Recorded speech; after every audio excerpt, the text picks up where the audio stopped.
نہیں ہیں، مر گئے ہیں، ضرورت کیا آ رہی ہے فاتحہ پڑھنے کی؟ بعض ہمارے دوستوں کے ہم جب تعزیت کے لیے جاتے ہیں تو ہمارے کان میں پھونک دیا جاتا ہے جی ہاتھ اٹھا کے فاتحہ مت پڑھیے گا، ان کو اچھا نہیں لگتا ہے۔ یہ کہتے ہیں جی مر گئے ہیں، اب فاتحہ تو پہنچتی نہیں ہے، ضرورت ہی نہیں ہے۔ میں تو آپ کی اور اپنی بات کر رہا ہوں۔ میں سرکار کے روزے پر جب گیا اور سلام کرنے لگا تو کہنے لگے جی ایک سلام کہہ کے دوسرا سلام اپنی پسند کا مت کہو، اس لیے کہ پہنچتا نہیں ہے۔ الجھنا شروع ہو گئے ہمارے ساتھ۔ باہر نکلا جنت البقیع کی طرف جاتے ہوئے، وہ جو صاحب مجھ سے بحث کر رہے تھے وہ مصری تھے، مصر سے آئے ہوئے تھے۔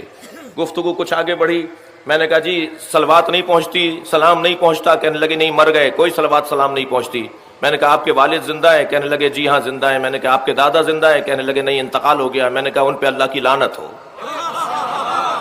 ناراض ہو گئے مجھ سے، کہنے لگے آپ کو شرم نہیں آ رہی، میرے مرے ہوئے دادا پہ لعنت بھیج رہے ہیں۔ میں نے کہا لعنت پہنچ گئی، صلوات نہیں پہنچتی؟